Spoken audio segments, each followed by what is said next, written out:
everybody. Yep. Let's see if it helps. Yeah, it really does though. Welcome in, guys. Happy Saturday. Just happy Saturday. That's all I got today. You guys are a little bit blurry. Hold on just a second. Hold on, let me get you wiped off there. There we go. How is everyone? This is a seller support show today. So we are just hanging out. I do have a couple things I wanted to talk about, but I'm here to answer questions. You guys can chat with each other, make friends, etc., etc. Not running anything as an auction, but I do have a buy it now. So if you want to shop that, you can. I cap shipping for you.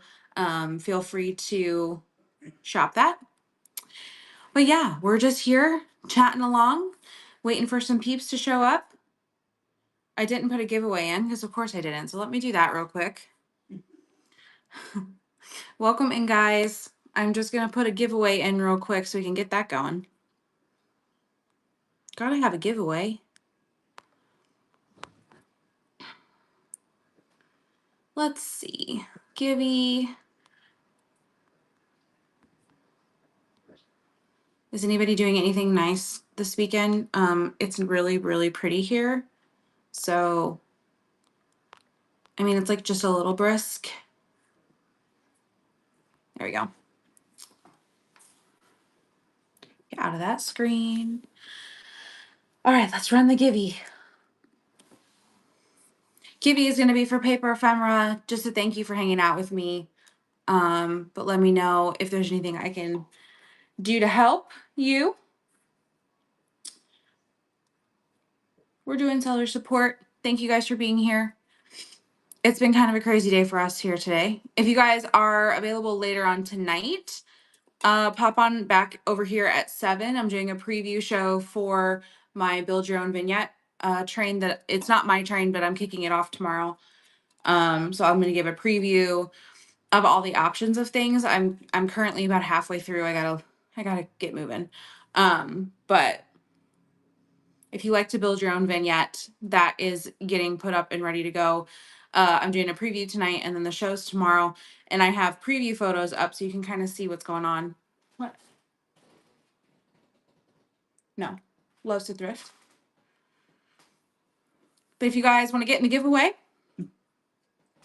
You never know. I know. Some things that I wanted to touch on tonight are avoiding scams, verified buyers, like what does a verified buyer mean, why you should turn on verified buyers, how to handle a large room or a large raid, and what all the things about reviews, good or bad, should you leave them, etc. If there's anything else you guys want to talk about, I'm happy to answer any questions. The only thing I don't really talk about is shipping, and that's because it is so convoluted and very specific to the seller. And there's a lot of sellers on here that have shipping help videos and things. So I don't do a ton of explanation on that, but I just sold 6,700 items. I've been on, let me start back at the beginning. My name is Emily. I'm Vintage Vibe Treasures.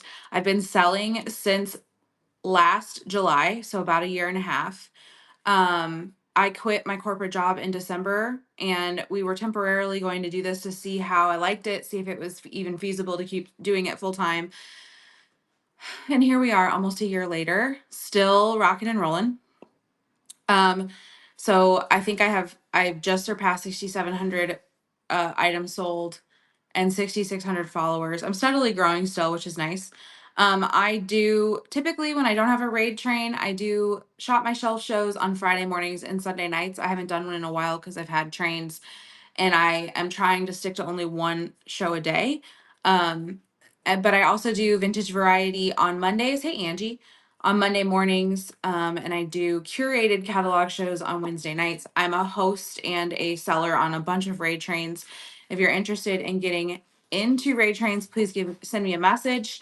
I'm going to have, the only one I have in December is full, but I'm going to have at least 2, maybe 3 in January. I have, maybe 4 in January.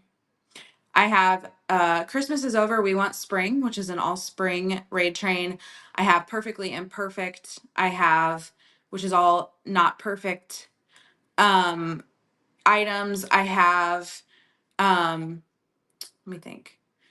Oh, We Love a Weirdo. I'm co-hosting that one at the end of January, which is all weirdos. That's with Blissfully Found. And then I have a couple more that are coming down the pipeline.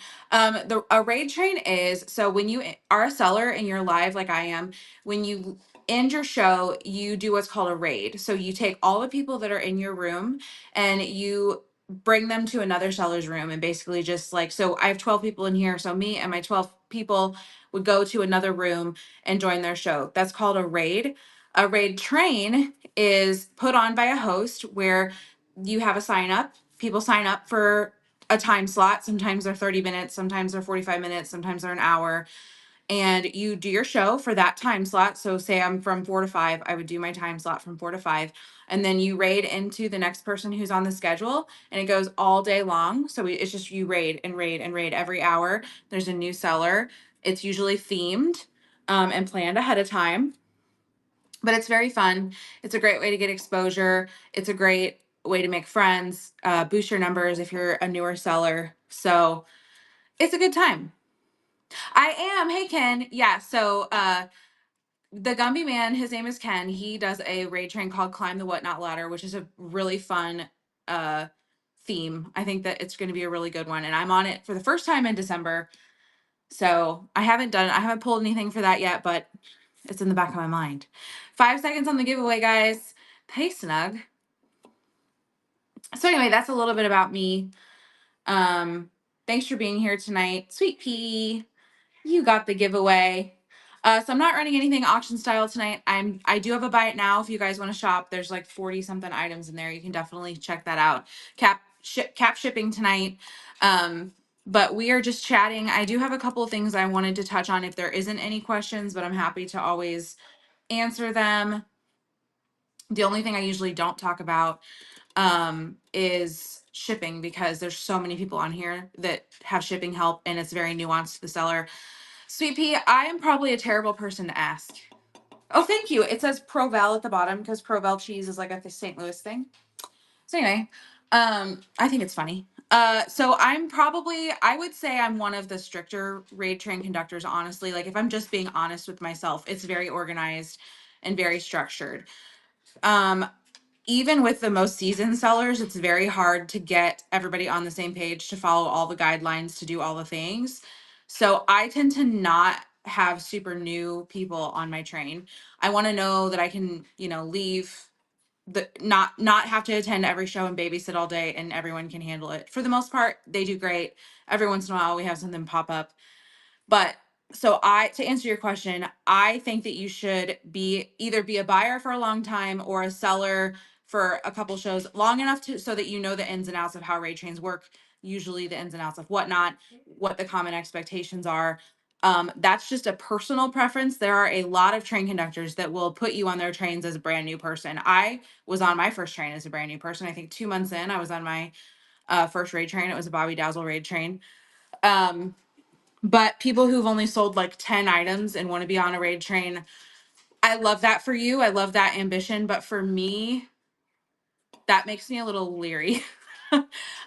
So that's just my opinion though. And it's probably a minority opinion, to be honest. I think most people would want new people to be on their trains to get them exposure, make new friends and things. But I'm just pretty particular. Yeah, I know. I know you've been around for a while. And like there are some people that you can just tell. I do. It's a good way of putting it. I want people to learn the lay of the land before jumping into that. Mainly because even as a seasoned seller, like having a time limit is anxiety inducing. And having to know who you're gonna raid, know how many giveaways you gotta run, a lot of raid trains you have to have everything cataloged. Some of them are doing random pulls now, but it's just that's a lot to remember. And then if you're also new and you don't know exactly where to find the raid button or how to do a flash sale or whatever, it's just more stressful. And I honestly think that new sellers can be set up to fail themselves and also kill the train, to be honest, if they're not familiar with the lay of the land. I hope that that's not too harsh. I'm not trying to be that way. Um, it's just my personal preference. So let me know if that doesn't make sense.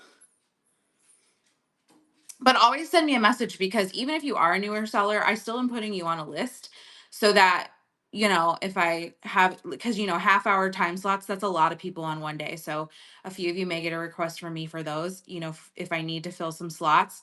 But I just tend to, I like to watch you in a few shows and see how comfortable you are first. It is a lot of stuff, and it's a lot of work to plan them. And there's always like issues logistically beforehand, and there's almost always an emergency during the train. Actually, yesterday was the first time I did a train that no one dropped out at the last minute and nobody had issues the day of. So Like the other night. Now that it's over, I can say that. Yeah, well, what? Like the other night with your everything that could go wrong. Oh yeah, and the other thing is, not everyone should be a train conductor. Okay? It's none of the steps are hard. Creating a sign up genius is not hard. Sending the link to people is not hard. Using Canva or Chat GPT or something to create a graphic, that's not hard. But it is like herding cats. When you get a group of people together, the more people there are, the harder it is to get them to do the same thing. So as a conductor, because I know that, I'm in there the night before, like making sure everyone's showing up when I search the train title. I'm making sure that no one's at the wrong time. I had someone at the wrong day in this last train that I caught, early. And, then it's like inevitably someone, converted their time zone wrong, like that kind of stuff.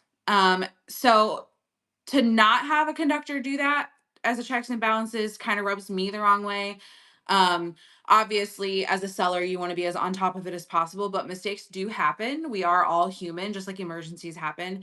And I actually went on live at the wrong time, because even though my show had been scheduled for 2 or 3 months, no one checked times, no one did anything. So nobody knew to tell me. I didn't notice.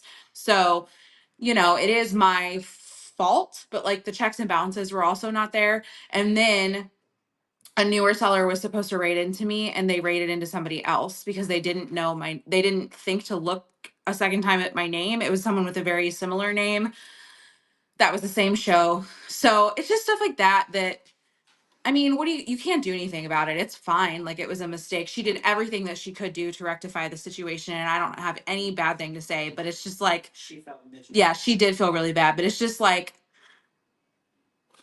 less likely to happen with seasoned sellers. And I'm not trying to be a dick. I'm really not. But it's just the reality, you got to get your feet wet and get comfortable first. And that's, like I said, my opinion. There are other train conductors that will put you in a train right off the get, like sink or swim, let's do it. And that's great too. That's just so anxiety inducing for me in an already anxious environment. Yeah. I don't like logistics. And for me, trains are a logistical nightmare. So why do I do it? I don't know. A glutton for punishment. I've always been taught to create the show you wish to see in the world. If no one's doing it, you should do it. So, that was back when I was thank you. That was back when I was a burlesque dancer. That was always like, be the show you wish to see in the world. If there's a theme that you want to do, create it. Why does somebody else have to do it? So I just kind of carried that over. I would like to think that I'm a pretty organized conductor. I like to try to stay on top of things. I feel like my guidelines are very clear, and they're pretty like cut and dry. None of them are really hard to follow, but I'm a pretty big stickler on following them. Like, you probably won't get asked back if you can't respect the guidelines that I set. That makes my life easier as a conductor. Thank you. But yeah, it's fun though. I mean, you guys know I'm in a million of them. I have one tomorrow. Actually, I think this week is actually slow. I have one tomorrow, one Monday. And then I think I'm done until Friday as far as trains. So that's actually not that many for me. Like last week I had a show every day. No, 3 shows in a day. I swear you. No, I did 3 in a day. Okay. Yeah, Hot Mess Express. Now that is a really fun idea.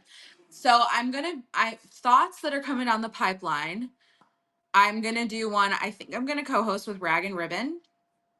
And we're gonna do one that's called Saint Patty was struck by Cupid's bow, or Saint Patrick is love struck from Cupid, or something like that, to make it all Valentine's Day and Saint Patrick's Day. That's gonna be in probably middle January. And then I'm gonna do a shake, rattle, and roll, which I know has been done on here before, but I don't think it's like a repeating theme. So I'm gonna try to do that one, shake, rattle, and roll.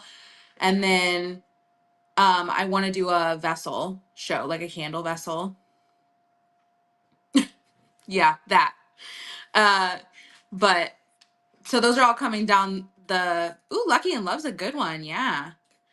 So those are all coming down the pipeline, have not been created yet.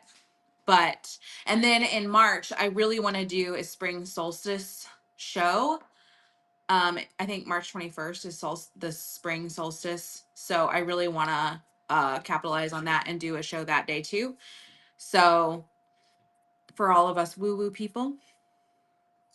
So that's all, those are all coming down the pipeline. If the show is already up, like I'm already scheduling people for it, it's in my profile. But I know I've got the Christmas in December on the 2nd.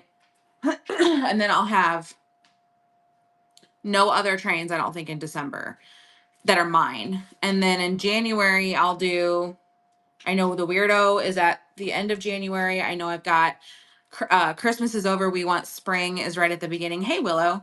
And then I can't remember if Perfectly Imperfect. It might be in February. I'm trying to stick to only hosting 2 a month. We'll see. Hi, baby. Would you like to say hi? Would you like to say hi to the folks?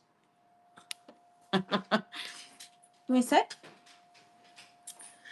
Okay, so the agenda tonight was avoiding scams, verified buyers, large crowds or large raids, and reviews. So I'm going to start with avoiding scams because there's been a lot of that lately. Hey, Tuesday. People, I know Snug had an incident in her show recently that we thought was potentially AI. And then there's people coming into shows now with a weird like bot name that says like your show's been compromised. Click this link. You guys know we're all getting messages about spam stuff, but I think it's only going to get smarter as it it's only going to get smarter as it hangs out here. So, for those of you who don't know or realize, like, you should never click a link that's been sent to you by someone you don't know. Luckily, links in the feed, you can't click on them. Like, if someone sends a link here to me in my chat, I can't click on it, which is what the bots were doing in the chat. And then if someone, like, when the one that we thought was AI was in Snug's show, the way they answered and had something to say for everything like really started to become obvious, and then I would just suggest not engaging with them and removing them from the show, because the more you engage with it, the more they're going to learn the behavior to mimic a real buyer. And Whatnot did put a really nice reminder in our messages that they will never send you a message there. They're always going to email you to the email that you created your profile with if they need anything, or want to promote something or send you something or whatever. It's never going to be in your messages. But yeah, so just to be more aware, I've had the messages on here. I've had people coming into my room saying my show's been compromised and I have to click a link or whatever. Yeah. Oh, well, I'll just start with that. I'll just be like, my patience is tested immediately, and then maybe they'll just leave. So that's basically, I mean, I know we're all smart and like know that like scams are possible and we should avoid them, but with AI and like Chat GPT and stuff coming like that, it can very quickly be very scary. So just, being hyper vigilant. Um, you know, it's different than like someone being gross in your chat or whatever, like spamming you. But there was something else that happened, remember? Because we were like, that's how people are getting. Well, I was in another person's show. I just happened to be in the show. They had like just started, and one of those bots came in and was like, "Your show's been compromised." And it's an older woman, and she like freaked out. She thought she did something wrong. And so she was gonna like shut her show down. And I'm like, no, that's a bot. Like you need to just report them, remove them from the show. But so for the older crowd that maybe hasn't had as much experience with electronics and AI, and because it's a little scarier, I just don't want people to fall for those. Um, the other thing I wanted to mention was verified buyers. There was a conversation in one of the chats that I was in about verified buyers. And yes, they did. And it was incorrect information that was being talked about. So I just wanted to clear up what a verified buyer is, how to turn it on and off, and why you should or shouldn't, but you should. So a verified buyer has nothing to do with how many times they've bought something, which was the misconception in the chat that I was in. They were saying they were not turning verified buyers on because they've had, people be their first buy and they've been really good customers and they would never have bought if they didn't have verified buyers turn on. And that's not true. Um, Being a verified buyer just means that you have confirmed your financial pay method through Whatnot. You've added a card, you verified with your bank, basically so that when it automatically goes through, it's not going to decline. That is what a verified buyer is. When we get those failed payments, sometimes it's because we don't have our verified buyer turned on. I actually didn't even realize that I didn't have it turned on because, and I literally, when you have a show and you go to the right side of your screen and it says more promote, it'll be like more shop where your shop is, and above it is a three dots that says more. If you click on that more to go to edit your show, it's right at the top. It says verified buyer, and if it's off, the word off will be red, and you need to tap that and it'll turn to on. That means that only people who have verified their payment method can buy from you. They won't be able to swipe if they haven't done that step. It's a safeguard for you, and it has nothing to do with them never buying. They could be brand new and have verified their payment, and it'll go through just fine. It really eliminates those failed payments that we get, especially like on a train. It sucks when we have a good pre-bid and then it fails and they never, because sometimes it's spam and sometimes they just haven't verified their payment, so the bank has blocked it. Yeah, I know that. I just go in and turn it on every time I make a show. And then I, double check. But so that is what it means. Verified buyers does not mean they have never bought anything before. And that is what a lot of buyers or what a lot of sellers thought it was in that chat. And it was a big train chat with a lot of sellers in it. So I just wanted to make that clear that a verified buyer has nothing to do with how many items they've bought. It's the same thing with if their card were to expire or they, it was lost or stolen and they got a new card, they have to re-verify that. They're not a verified buyer anymore. So if they try to buy something, it will fail because the card or the payment method they were using is no longer valid.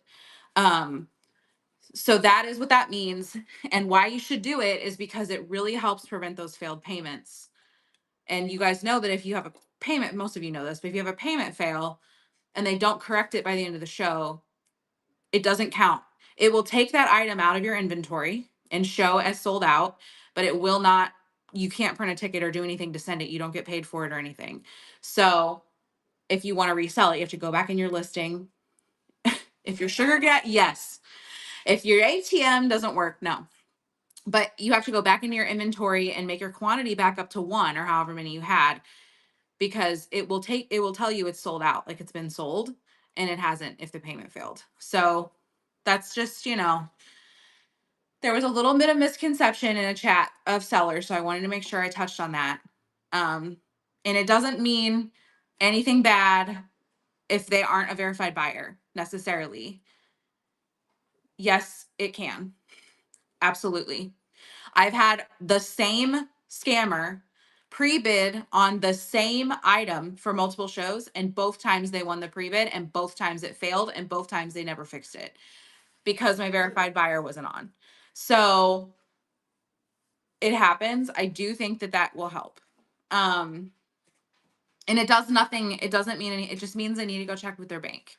So someone ever, if you have verified buyers on and you're running something and they're like, I can't swipe, they haven't added a payment method yet, or their payment method is no longer valid. Those are the two options. Now, this is just my understanding. If I'm wrong, please correct me, but it was really alarming to hear that conversation. Again, not having experienced sellers in your shows can lead to that. Hey Rhonda. Okay, good. So the next thing is handling a large raid or a large crowd. Hubs wanted me to put this on, and I'm sure there was a reason why he put it on the list, but it's really anxiety inducing and scary when someone with a lot of people in their room raids into you. I've had the Hodgepodge place raid into me with like 180 people. Even like Mama Hens has raided into me with a lot of people. And when we get excited and our adrenaline pumping, it is hard to focus on what you're supposed to do. So I think most big sellers would tell you to start running things immediately. I think that it's more important to introduce yourself and actually say hi and thank you and here's who I am. And there's always so many sellers on, and I'm grateful that you're in my room and whatever. Here's what I normally sell. I also am a preloaded person, so I don't do random pulls usually, and I'm not like a go go go type seller. But I think however you do you're doing your show at the time is how you should continue to do your show. I think that if like the Hodgepodge place, when they rated into me, it was a shot my shelves show, which is like the opposite of how Hodge does her show. So nobody stayed, but that's okay because some people will tip if they don't want to stay. Some people will be like, hey, can you run this item for me really quick? That they see on the screen. But I definitely think taking the time to introduce yourself, it makes you more personable, it makes you more likable if you can at least turn the camera around and be like, hey, thank you so much for the raid. Everyone go follow the Hodgepodge place or whoever, that kind of thing. But I have seen people completely fall apart in their show if they get a big raid. And then the last thing is talking about reviews. This is maybe not the popular opinion, but I believe as a seller, if you are primarily or only a seller, I believe that it's bad form to leave a bad review on another seller's item. Definitely, if something is wrong, contact them. If something is missing, let them try to rectify it. I think contacting Whatnot to get a refund if it got damaged in the mail or it wasn't, definitely let them know if it wasn't packed adequately, like whatever the situation is. To leave a like none of us want bad reviews. And most of us sellers will do whatever we can within the guidelines of Whatnot to make it right. If you don't contact me and you just leave a bad review, I have no way to rectify that. Then at that point, like you've already decided, and that's just it. I've had, I think, 3 bad reviews come through. They were all, I'm not going to say unwarranted because your experience is your experience. One of them for sure could have been rectified. Another one I think was just a scammer because when they asked me for a refund and when I told them to go through Whatnot to get a refund, which by the way is Whatnot policy, you should not be offering refunds through like PayPal or anywhere like that. They actually got very upset with me and told me that Whatnot should not be responsible for my crappy packing, basically. And I was like, well, it's against policy for me to. I send all my bad reviews to Cassie. She already knows. It was the one that said that it wasn't attached to anything, you know. But so I just think as a seller, it doesn't look good for you to go to another seller's page and I know and leave a bad review. I think as a seller, if you can avoid it, I wouldn't even look at reviews. Like they don't make or break you in any type of way other than like your rating. And that only really matters if you're very, very new. But I definitely think that you should never respond because you can now respond to reviews as a seller.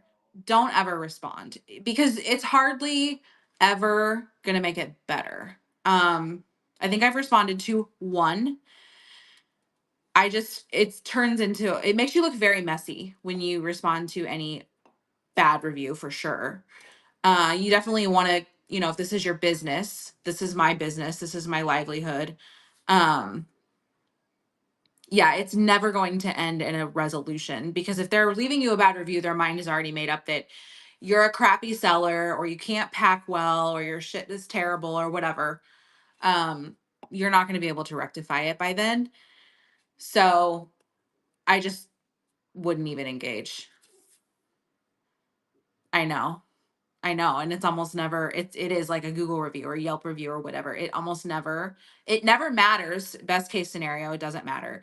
Worst case scenario, you look really bad. Um, so you can just keep scrolling and not respond. Um, Another thing I wanted to mention that happened today, for those of you who don't know, because I know a lot of raid trains have new sellers in them. Speaking of new sellers, um, please don't share random shows in a raid train chat. Like, if the raid train is February 1st and we have a chat of 20 people for the train, and then you share a link to a show that's live right now, it clogs up the feed, because then if I have to find, like, I literally have like 75 chats that are just for shows, like, that I have to have because that's how many shows I'm in. It is rude. It clogs up the feed. Raid train chats should be just for information regarding to the raid train. Questions you have, if you need a mod, if you need to swap times, if you have questions, if you want to share your ideas for the train. It is so rude to me. Do you see the cat? Where is she? It is so rude to share your show in a chat. And I will reiterate again, please do not send shows to people you've never met, never been to their show, never bought from them. They've never bought from you. You don't know if they're going to be into it. That is a type of spam, and that is against Whatnot policy. You sharing every single show that you have to me is against terms and conditions, and it is spam. Like, it's also very rude to do that. Now, if I have bought an elephant from you and you know that I'm a huge elephant collector, which I am, and you're in either having a show or you're in a show and you see this really beautiful piece of, glassware or whatever that's an elephant, you're like, I bet Vintage Vibe's gonna like that. You want to send that to me, the show or the person or okay, that's different. You know that I collect those, you see this item, you thought of me, you want to send it my way in case I want to pick it up. That is different. I'm talking about randomly sending shows to people you've never met or shopped with before. It's extremely rude, and I automatically block those people. I don't have time for that. I don't have time for it to clog up my feed. Thank goodness for message requests now, but a lot of people will tell you not to do that. I'm not a minority there. Don't do it. I know as a new seller, you're like wanting all the people in your room, whatever. People will not come to your show by you doing that. It is overwhelmingly rude. Okay, I'm off my soapbox now. Shiny squirrel, you just got a coupon. Make sure you get up there and grab it, friend. Yeah, exactly.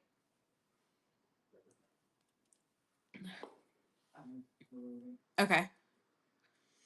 If you have any questions for me, let me know. I love it. I love that you're just chilling with me. Come hang out, make a friend. It's the best. But if anybody has questions, I'm happy to answer them. If you guys are going to be around in a couple of hours, I'm going to be doing a preview show. I'm in a build your own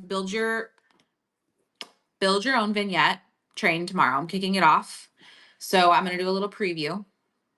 There's going to be 7 categories. It's going to be base, metal or wood, plate or book, linen, greenery, ephemera, and filler item. That's all for the large bases. Then there's a smaller option. A small base comes with linen, greenery, and filler item. So no, Leah put me on the list, but I'm not in it. It's Gigi's Vintage Treasure. So I have, a lot of stuff happening. So I want to show you guys in case you want to come hang out tomorrow. It's not one I can really preload for. I did put preview photos of the stuff that was up already. I'm still behind, but so if you guys want to come hang out with me in the morning, um, I'll be here. It's 10 a.m. Central, 11 a.m. Eastern. Build your own vignette. And the big ones start at 30 and the little ones start at 18. So, and I think I'm going to have like 10 options of everything except for maybe ephemera and filler item because you could get those for both small and large. Anyway, I'm talking too much. Um, what else can I answer for you? Do you guys have anything you want to talk about? Or no, you're just hanging out. I'm still working on caffeine, you guys. At 5 o'clock. Mm-hmm. Yeah, because one wasn't enough. I know Vintage Leah did create the original Build Your Own Vignette Raid Train. That is the one that has the highest demand. I'm just looking forward to doing one because I've never done one. Are you talking about an online auction or an actual auction? I do the same online auction every week. His auction house is in Collinsville, so every once in a while we have to go to a house if he does it at a house. We've gone to Edwardsville, Fallon, Collinsville, Troy, but his auction house is in Collinsville. His name is Jeff Robinson. He's on it's through High Bid. It's an online auction, but you pick up in person. When you have tons of inventory, do you think it's better to just scan all the time or randomly run things or I think it's whatever is best for you. I think that trying to figure out what is best is a little bit like timing the market. And I think that no matter what you choose to do, your people will find you. So I do claim and bundle shows because they're very chill. And a lot of my core regular group of people either also do shop my shelves themselves or just really like to hang out in those shows. They're very chill. You can do something else and have me on in the background. I scan all of my inventory. You create a bundle with multiple items if you want, and then we run everything at once. If I'm not doing that show and a train doesn't require me to be ran random pulls, I preload everything because that's what works best for me. I like to be able to know exactly how many items I have, what the items are. I have everything categorized by show. I get to, get pre-bids ahead of time, which that's the major con to not preloading. There are a lot of sellers on here that have a following for random pulls, and so they only do random pulls. I love that for you. More power to you. I think that's more work on the back end. Preloading is more work on the front end, but once it's loaded, you don't have to keep loading. Like if I have this here for tomorrow. I have a listing for this, and if it doesn't sell, it will just stay in an active listing until I can assign it to a show. Like I don't have to do any other work for this until it sells. If you're doing random pulls and something doesn't sell, you still have to like put it away and then bring it back out and then whatever. Or if it does sell, you have to either use video receipts, tape a number so that you know what's what. That is more work to me. It doesn't seem worth it to me, but I do them sometimes. I know on Black Friday, I'll be down in my basement. When I go down to the basement and do 10-second sudden death shows, those are random pulls and they're go, go, go, go. It just depends on what you like. Primarily, I like to be preloaded. So that's what I do. And that's what I like to see in the shows that I attend. So that's what I require when I run a raid train. I think that it's beneficial to be able to get pre-bids. There's pros and cons to both. A lot of people don't want to spend time preloading. That's too much, or they don't know they don't want to make a description and all of that stuff. I guess I get that too. But I always say, no matter what day, no matter how often, no matter what you're selling, your people will find you if you keep showing up authentically as you, doing what is best for you, and being consistent with showing up. Like you'll find your people. That's just kind of what happens. It takes a little bit to get your feet wet and kind of like figure out the ins and outs of what you like and what you don't like, but they will find you. So whether you can, only go on, you have a 9 to 5, so you can only go on at night once a week, or you're like me and this is your full-time gig, so you're on every day, people will find you. It's not pie in this scenario. There is enough to go around for everybody. That's what I like about this community, and especially in vintage decor, we're like a really supportive group.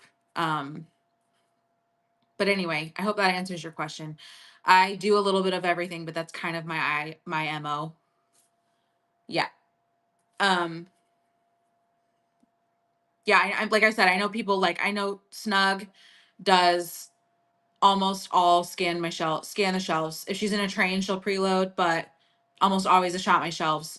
I know there are several sellers that do both, scan the shelves and they do preloaded. I know people who only do preloaded in trains and then do random pulls any other time.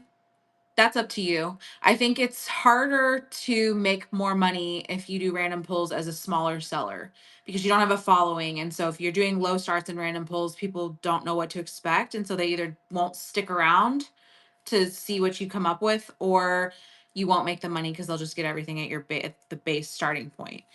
Um, yeah, oh, I like that. Have a whole show and then have so I'm in a show. Is this my fourth one? The wave? Yes. I'm in a show. It's called Double Delta Wave, and it's a 20-minute, 10-second sudden death show. The first two I preloaded. The third one I preloaded and I ran pre-bids first. So the first two I preloaded everything. I did the first 10 minutes of in order, and then I did the last 10 minutes of pre-bids. The third time I said I was going to start with pre-bids because I want to see what works best, right? So I started with pre-bids, and then when I got through those, I went to random pulls. To catalog items. This time I'm going to have 20 items that are banger items that are going to be preloaded, and then everything else is going to be random pulls. I'm experimenting to see which one I like best for a really quick, fast-paced show like that. And I'm just really glad that I get to be able to figure it out. So, but anyway, I actually do have shows that require me to be preloaded or shows that require me to do random pulls. So, what is happening behind me? They're restless. It's because it's dinner time. So, I hope that answers your question. Oh, yeah, I definitely understand that too. Running them. Well, don't run them first. I'd run them last. It's probably my dog. Flash sales for higher dollar items. I love that. I do like the flash sale thing. I have to learn how to monopolize that for me. Yeah. Well, see, the good thing about pre-bids is that people can that show that I was just talking about isn't until December 6th, and I only have one item in there, but it's got a bunch of pre-bids. Um, but yeah, I mean, I could see why the room would clear, but at the same time, if your pre-bid items are like high quality, then I would think they'd want to see what more you have, if they really like those. Yes, absolutely. The customers are all different types of buyers. And really, depending on what you choose, you're going to get a different crowd because there are buyers, who love the random pull shows and they want to hang out all day with people that they like and see if there's anything that they want to buy. There are people who hate random pulls and want to be able to go in. I have people who go into my shows, I'm gonna buy it now, and they just boop boop boop and buy, and they don't say a word to me and they leave, and that's great. um it's just the beauty of it is you really can do it however you want, and the people who prefer whatever method you choose will be there for you. Yeah, I get it. It's harder when you're smaller. It's harder when you're smaller because you just don't have the visibility. But you just got to keep showing up. You just got to keep showing up. I still have shows where I don't make any money. I've been doing this for a year and a half. So, and I have shows where I make really good money. It really just depends on so many factors. It depends on, you know, what time your show is. It depends on how many other people have shows that day, how many raid trains were that day, what day of the week is it, what time of year is it. Um, it's just there's so many factors. It's why you can't really try to time it. Exactly. I like random pull shows to watch because I can put them on in the background while I'm doing something else, and it doesn't tempt me to buy anything. If I want to buy, though, I want to be in a preloaded show because I want to know exactly what to put my pre-bids in for. Um Oh yeah, that's exactly right. Shiny Squirrel, I've gained so many followers just from being active in chats. Yep. Yep. Every single time I have a bad show, I'm like, okay, well, why was that? It wasn't me.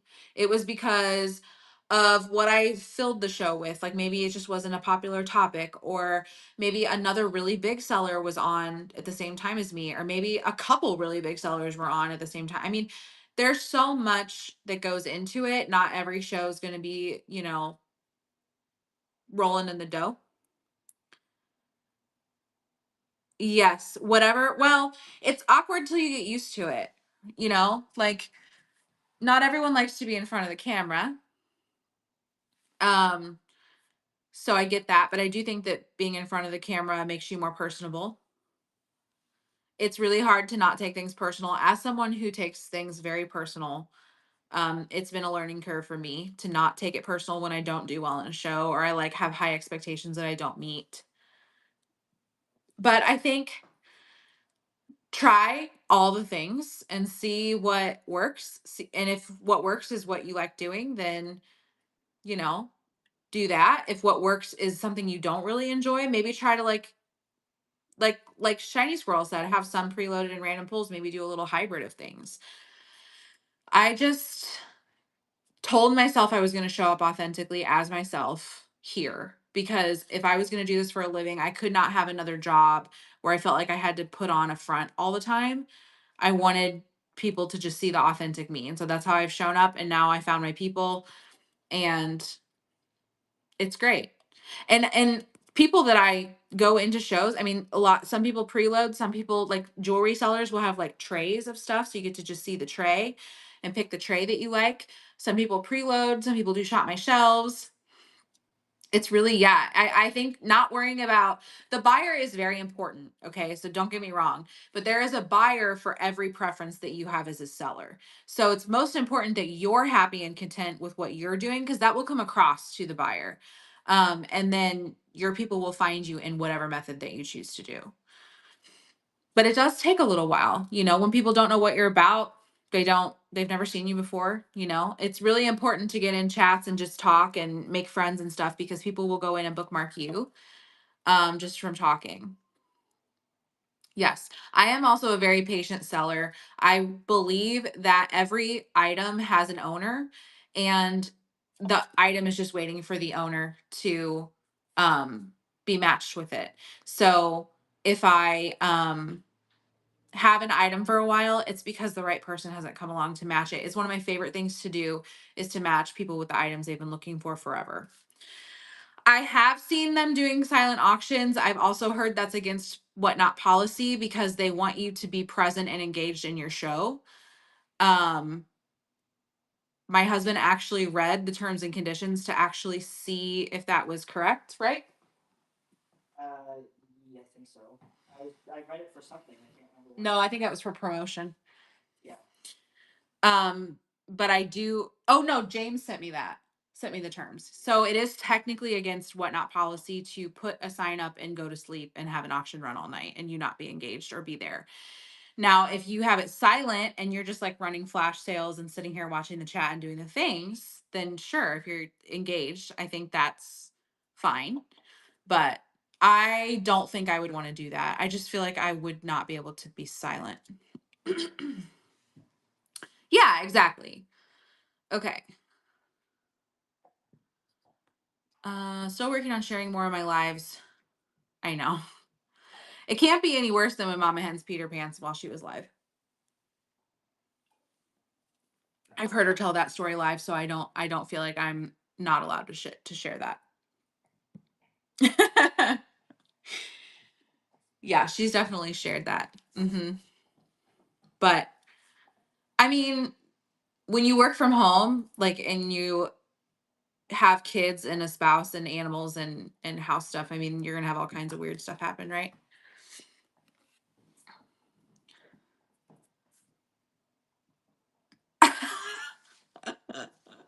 Yeah, I mean, I think it was Sweet Pea asked me, like, what do you do, like, in a marathon show if you have to go potty and you can't? I'm like, put a giveaway on and be like, I'll be right back. You got to do it. Yeah, of course. Or put a giveaway in there. Put a giveaway and a flash sale on. Tell them to go look in your bite now. Go follow all your shows. Get all those shows out there, and it'll take them forever to bookmark them all. I've got like 50 shows scheduled. It takes them forever to bookmark those. Yeah, absolutely. You're human, especially if like you're on for a long time. I mean, it's not a flex to like hold going to the bathroom for 8 hours. Like that's not. Please take care of yourself.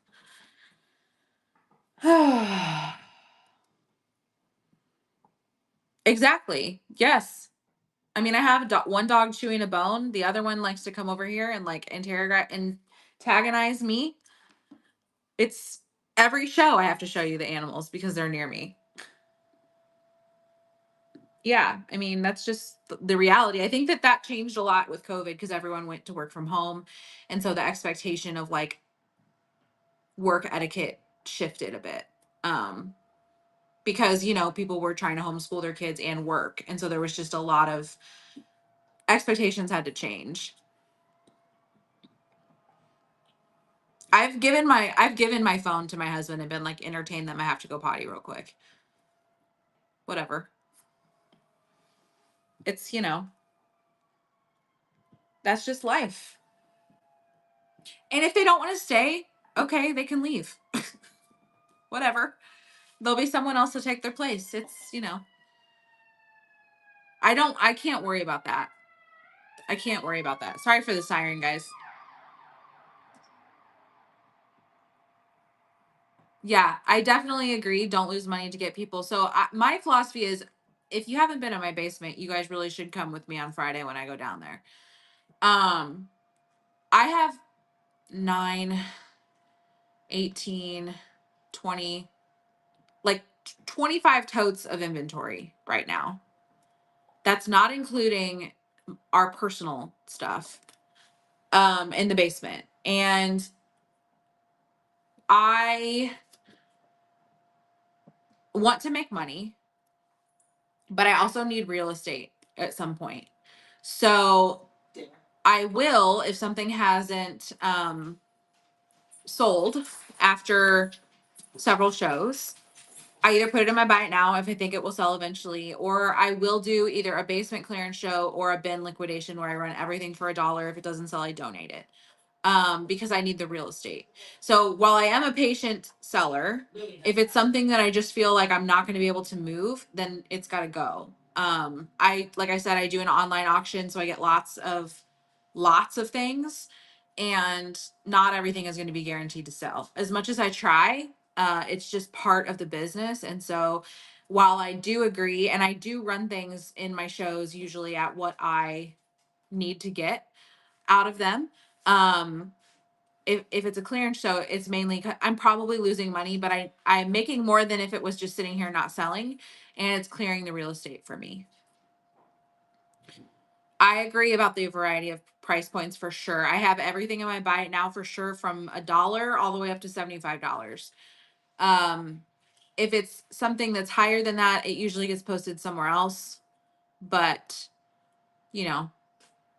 I post on other social media and things. So if there's something else people want, they can always message me there. But I agree. And as someone who is known for and kind of prides herself on having a variety of stuff, it's not as big of a problem for me. I tend to try to appeal to everyone in every show. So the variety is kind of what I'm known for. I love that. Yeah, exactly. And I was doing the bin liquidation in place of the basement because the basement has been so crazy, like messy with the holidays and things. But on Black Friday, I am going to take you guys down there, and we're going to run 10-second sudden death on the totes. I'm going to try to do deals, but it definitely won't be like dollar starts. But try to clear some of that out. So I'm going on in the morning, and I'll be on for several hours probably, just so I can clear it out. Everyone will be in the shopping mood. So, but yeah. Is there do you guys have anything else? Anything you want to know about me, my experience, anything on Whatnot. I do want to say, I usually say this up top and I forgot to do it today, but I'm not affiliated with Whatnot. This is all based on my personal experience. I don't represent them. This is not their doing. I am completely separate from them. So I just like to say that. Usually I say it up top and forgot, but um I know there was a couple people yesterday that were asking about raid trains, and I can't remember who they were now. Let's see if I can remember. It was like Pieces by Parsons. Yes. And then Kimberly Saw. There we go. Always, Willow. What's your question? Throw it at me. Throw it at me? That's the wrong. Give it to me.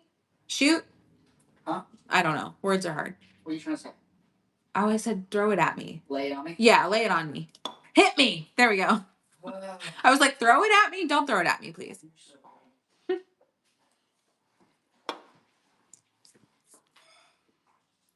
Hubs is doing dinner right now for the animals, so they're a little feral. Where are they not? The cats are always feral.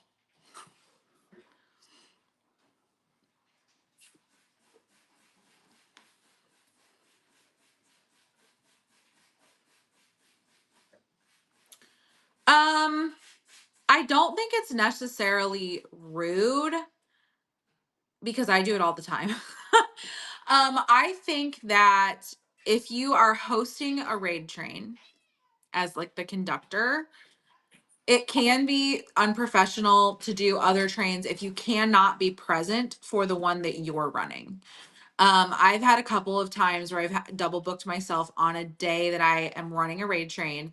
And in those scenarios, I have brought Mr. in to help if there's an emergency. And basically, he's just on call during the other time that I have a conflict, which is in that case, it was like a 30-minute show and a 20-minute show. I try very hard to be in everyone's show if it's my train. I just think that that's important to show up for your people who've worked really hard in a train that you asked them to be a part of.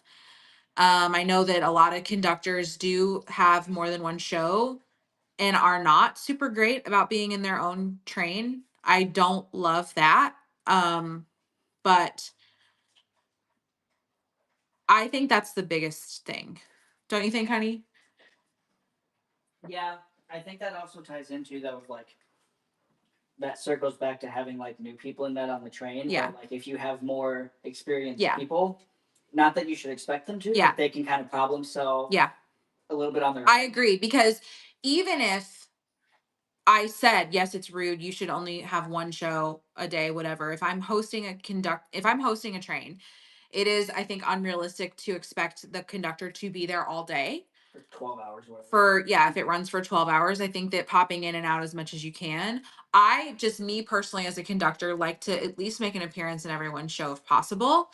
But I do tend to like to schedule people who I don't have to babysit. I mean, for lack of a better term, people who I know if I have to step away can run the train and, are aware that like things can happen and they'll be okay on their own. That is one of the reasons why I don't like super new sellers on my trains. Not that new sellers wouldn't be wonderful. I think that it's just I don't know that. But I do double book myself. I do not promote the other show like on the other, and I try really hard to if I can control not having my own show, I do. If I have a train, I cancel whatever other show of mine I have. But if it's multiple trains, I try really hard to not do the same type of train. So, if I'm in small size shindig, I don't want to do another mini show the same day because then it's direct conflict. But like the last time I had a linen show. a Christmas show, and a sudden death show. It was like none related. And they were all different groups too. Let me go back and catch up here.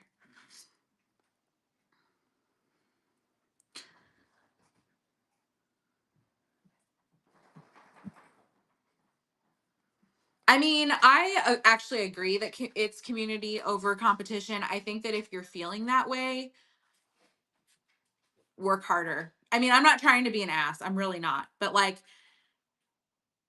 I get frustrated when I have big sellers on at the same time as me, and I can tell that my show is impacted. But you got to keep your eye on your own paper. You got to not worry about everyone else and what they're doing. You know, that use that to motivate you to do something different or show up, you know, more or bigger or whatever. I think that when people get upset about that, it's because like me as a full-time person, someone who is on this app selling 8 hours a week, 10 hours a week, and that's not even including sourcing time, packing time, shipping time. You cannot compare yourself to me. If you are a 9 to 5 job haver and you can only handle once a week 2 hour show, that you can't compare. It's not going to work. Of course, I'm going to have more items sold than you, and I'm going to grow faster because I'm on 7 times more as you. And you can't. And I can't. Like how Yeah, like I can't compare myself to someone who has 50,000 followers. I'm like, wow, they have 500 people in their room. They have 50,000 followers. I have 6. So it's like comparison is a thief of joy. You have to like keep your eye on your own paper. There are sellers that are in my core group that have been selling a lot longer than me that I am bigger than now. And that is because I am on more and sell more items in a week than they. And then there are people who also have more than me because when they go live they do shows for 4 hours and I'm like, I don't want to do that. I want to be on for 2 hours and be done. You have to just keep your eye on your own paper. I think when people get upset about that, they're either trying to compare themselves to someone who's completely different logistically than them, or they need to work harder. I mean, I don't need to tear anyone down to be successful. I know that no matter how successful Tuesday is or Snug is or Shiny Squirrel is or whatever, I'm still going to be just as successful no matter what success they get because it's not pie. Right? Yeah, well, it's like there was. I'm not gonna say who it was. There was a big seller that you a couple times tried to like move your show around or Yeah. tried to because you thought you were like competing with them. Yeah. And eventually you were like, you know what? Yep. I'm just gonna do me. Yep, I have tried to move my show because It's like timing the market. because I was like, this person's always on when I'm on and it always impacts my show. And then I realized that they're actually not always on when I'm on. They don't have a schedule. They go on whenever they want to go on because they're a large seller. And so no matter when they go on, everyone's going to be drawn to them. And I cannot worry about when they're online. I can only keep my eye on my own paper and do what I need to do. Is it frustrating? Sometimes. It is sometimes really frustrating to know that there are big sellers on that not steal my that's not stealing, but they, you know, They pull the market. yeah, there are 500 people in their show and I have 3. Like, you clearly we can tell. But like, so what? So what? That okay, that's today. Tomorrow's a new day. You got to keep your eye on your own paper. I think that the people who complain about that are projecting that they're not working hard enough, like they need to work harder, and they're also trying to compare. They're trying to compare to somebody who has probably been on the app longer. They probably do longer shows. They probably make more money that they can put right into their sourcing. They probably, you know, I mean, you don't know what they're doing. You can't worry about it. Just keep swimming. It's valid to be frustrated. It is. Frustration is validating because it does suck when a big seller or a couple big sellers are on in the same category as you. It sucks. I get it. I still have shows where I'm the only one in the room. I get it. It can be really frustrating. And that's totally valid to feel frustrated. But it's not their fault. And I don't think that it makes community over competition invalid. I think that it's just looking at it the wrong way.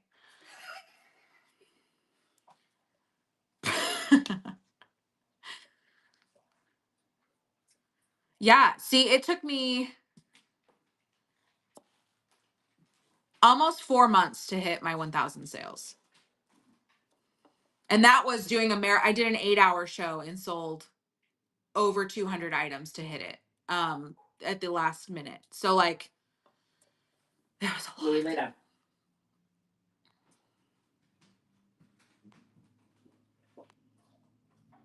It is not feasible to have that mindset on anything in life. You're absolutely right. Um Comparison is the thief of joy. I can only say it. I'll say it till the cows come home. Because as someone who used to really, I used to really base. Thank you, sweet pea.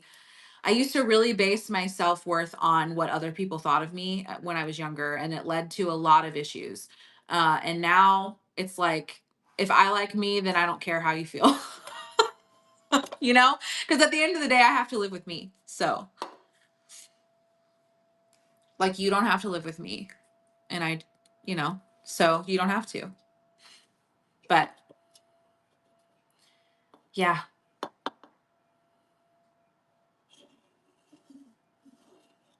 Yeah, I get it.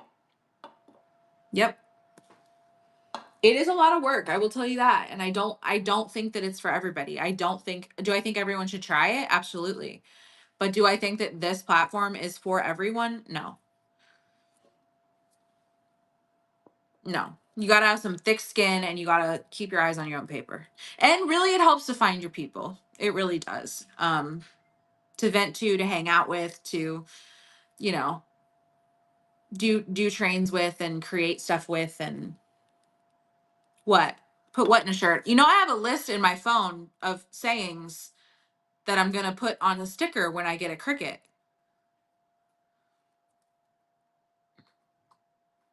Because my husband hates me and won't get me one. Actually, I'll buy you one. the Cricut software will not go on my laptop. It's too old, so I have to get a tablet first. Shipping is the hardest part, and it's because people make it hard for themselves. If you do not touch shipping, it's the easiest thing in the world. You just do what Whatnot tells you. Is it priority or ground? We make it hard. We make shipping hard. No, Willow, I never am good all year. Keep your eyes on your own paper and whatever you said before that. That's going to be the quote. Keep your eyes on your own paper and whatever you said before that. Whatever I said. Hey, Jeannie.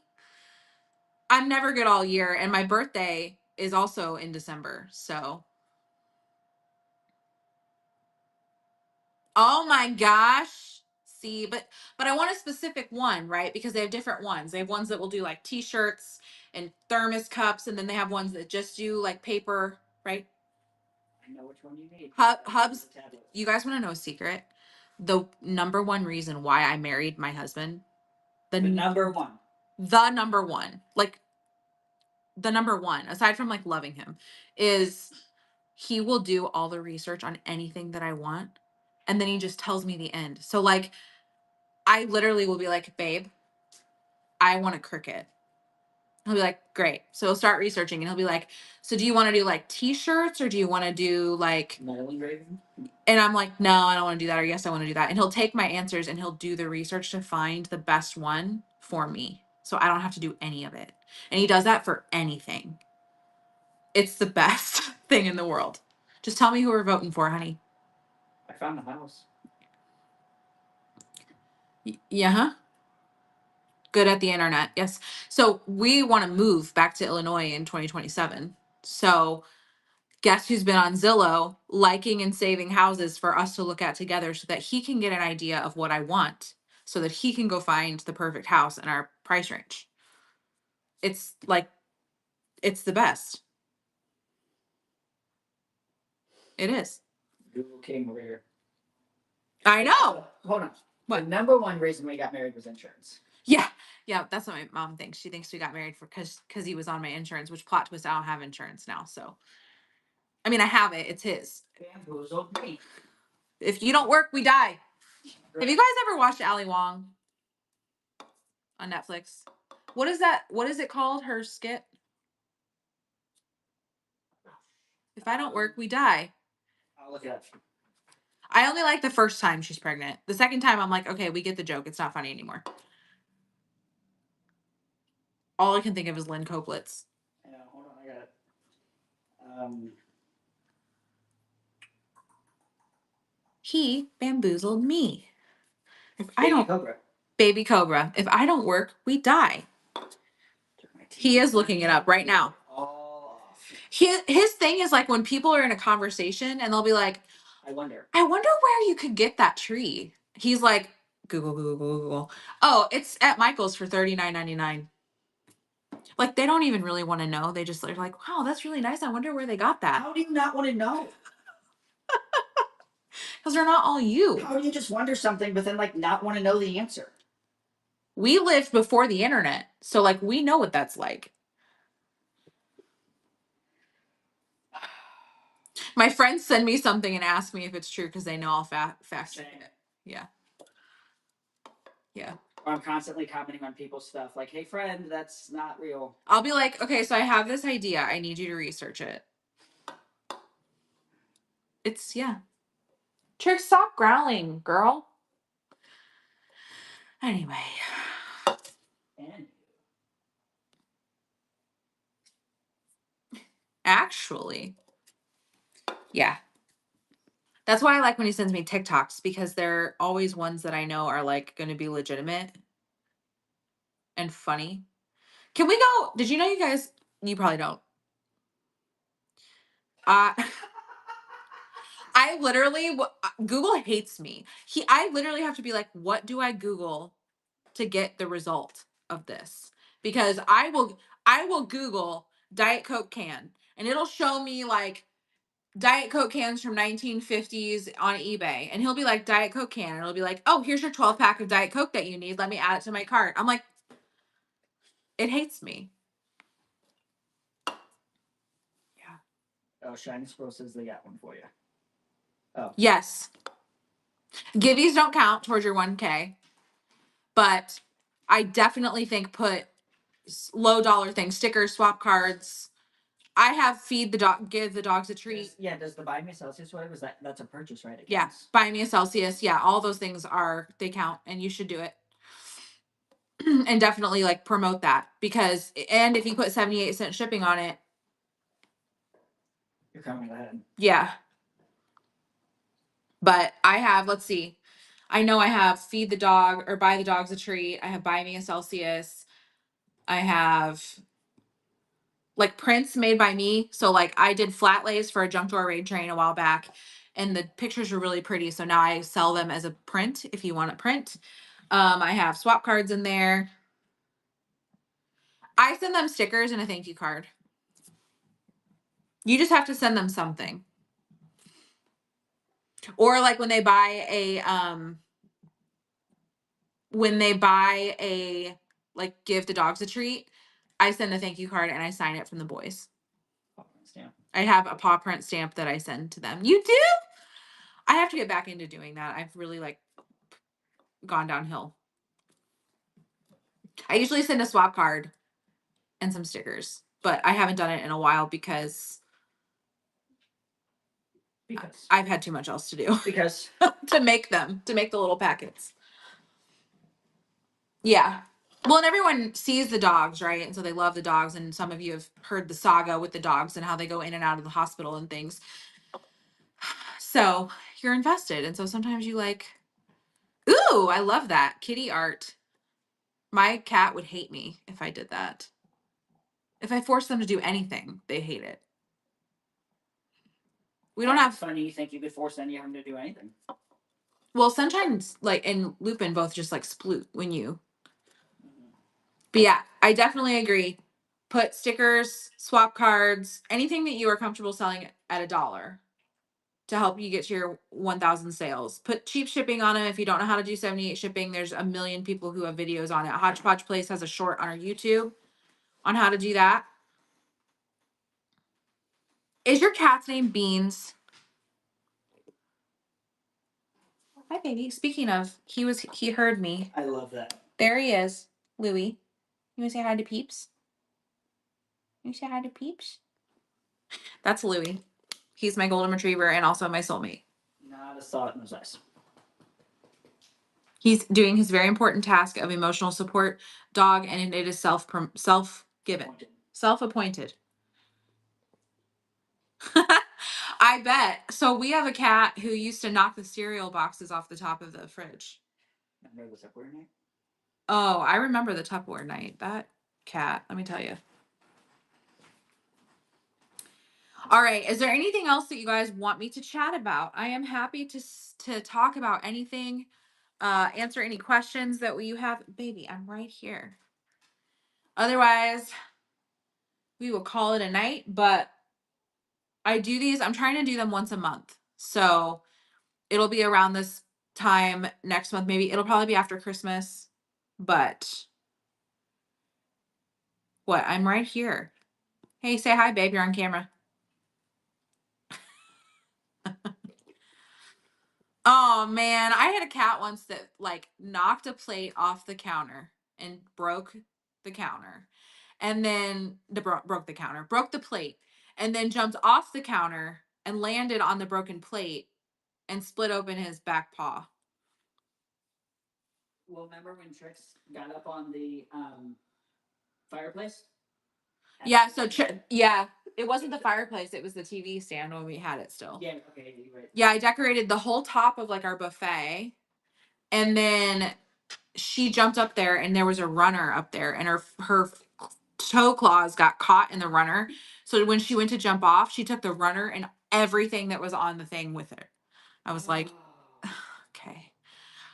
I think that yeah, do whatever you want to do, Angie. You deserve a break. Yeah, of course. Although remember when we went to Jamaica and I went live from Jamaica? Yeah. Because I wanted to show off the room. Yeah, but that was like, I mean, because we're going to take a break when we're on a cruise. Yeah, we're taking a cruise. We're going on a cruise in February, so we won't be here. Your peeps will come back. Oh. Merida, I do pick topics. If something comes up that I think should be talked about, I make a little note in my phone. But I also just answer any questions that anyone has. Or we can just chat. Like I'll talk about me or us or whatnot or whatever. But yeah. So I usually keep a note in my phone if something comes up. So you're welcome. Thanks for being here. I appreciate it. Hey, baby. Okay, well, Mama Hens is on. Okay, great. Let's go see her then. We please tune in at 7. It's in a little over an hour for me. And I will do a preview of my Build Your Own Vignette Raid Train. I haven't. St. Genevieve is a little bit of a drive. Not that I wouldn't go there. But no, I have not. I am a bins shopper. I go to the Goodwill bins and dig around in the dirt for treasure. And dig around in the trash for treasure. But I found a Russian Santa at the bins. Which is insane to me. So, you know. And I found some cool ephemera there. I found lots of really great glass. I found Joseph Originals not that long ago, like the actual ones from the 50s. Yeah, so I source at the bins. I usually go every Thursday, but I won't go this week because it's Thanksgiving. But I don't need to go anyway because I'm backed up on inventory. But I do that, and then I do the auction every week, which is on Thursdays too. So that I do without fail unless I'm out of the country. You did? Yeah, I know. See, they go for a lot of money. I'm telling you. All right. I'm going to go. Is she still on? Yes. She's doing a preview show. Oh, cool. Let's go. Oh, she's doing 10-10 this weekend. Yep. Okay, let's go see Mama Hen. She's doing there's a big raid train. Is it tomorrow? 10-10. So, she's doing a preview show tonight. So let's go see her and show her some love. Put some roses in the chat when we go over there. Thank you guys so much for hanging out with me. I will see you guys on the next one. Bye, y'all.